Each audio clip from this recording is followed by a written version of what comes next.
When Ethan returned home that evening, everything felt slightly off. The living room lights were dimmed, and a faint scent of cologne, one that wasn't his, lingered in the air. He set his briefcase down quietly, listening. From upstairs, he heard a soft laugh, his wife Mia's voice mixing with another man's. His heart froze. For a few seconds, he stood motionless, every breath burning his chest. Then, as reality sank in, something inside him broke, not with anger, but with a calm so cold it frightened him. Ethan walked out of the house without a sound. He drove aimlessly through the quiet streets, his thoughts spinning in chaos.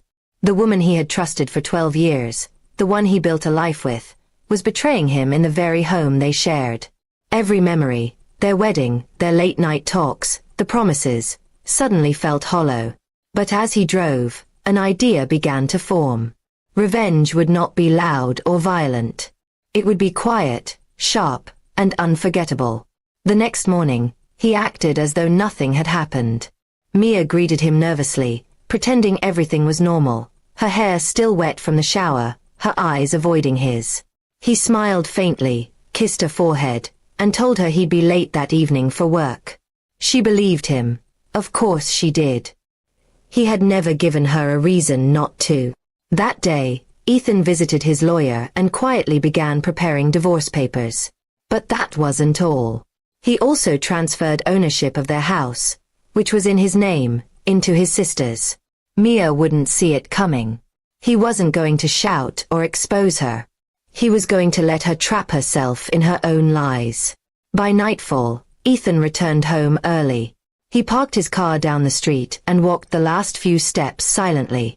Through the half-open curtains, he could see shadows moving in the living room. His wife and her lover, sitting on the very couch they bought together, laughing softly. His heart twisted, but his expression remained cold. He took out his phone and recorded a few seconds, not for revenge online, but for proof.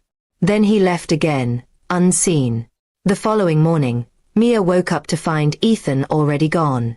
On the kitchen counter lay a note in his handwriting. "I know everything. You'll understand soon."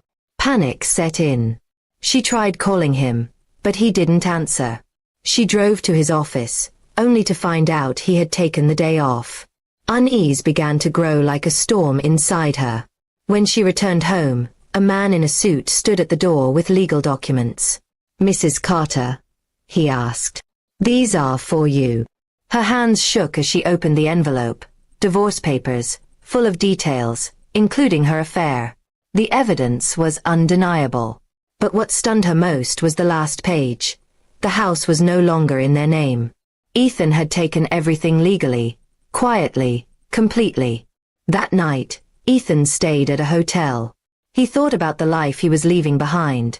The laughter, the warmth, the trust. It all felt like watching someone else's story. There was pain, yes, but also relief. For the first time in months, he felt free from the pretense.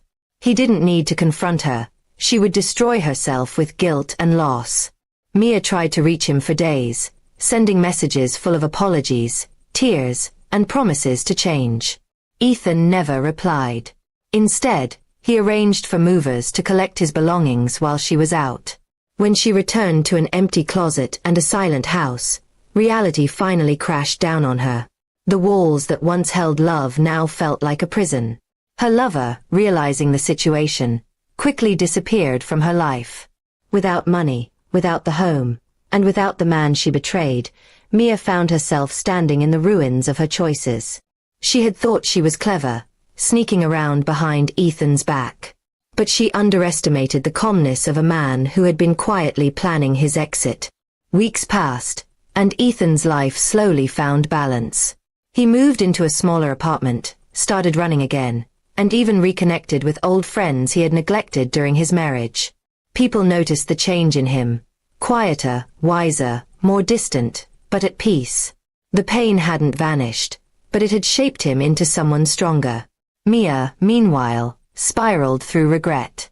Every corner of her old life reminded her of Ethan, his patience, his laughter, his gentle ways. She realized too late that what she had destroyed wasn't just trust, It was the only person who ever truly cared for her. She wrote letters that she never sent, each one more desperate than the last. Months later, Ethan received one of those letters, delivered accidentally by mail. He opened it out of curiosity. It was full of sorrow, apologies, and memories. But he didn't cry. Instead, he folded it neatly and placed it in a drawer, a reminder of how far he had come. Ethan never sought revenge to humiliate her. His revenge was silent, leaving her to live with what she had done, stripped of the comfort she once took for granted. In the end, the quiet man she betrayed became the storm she could never escape. And as he looked out the window one last time, Ethan smiled faintly, whispering to himself, "Peace is the best revenge."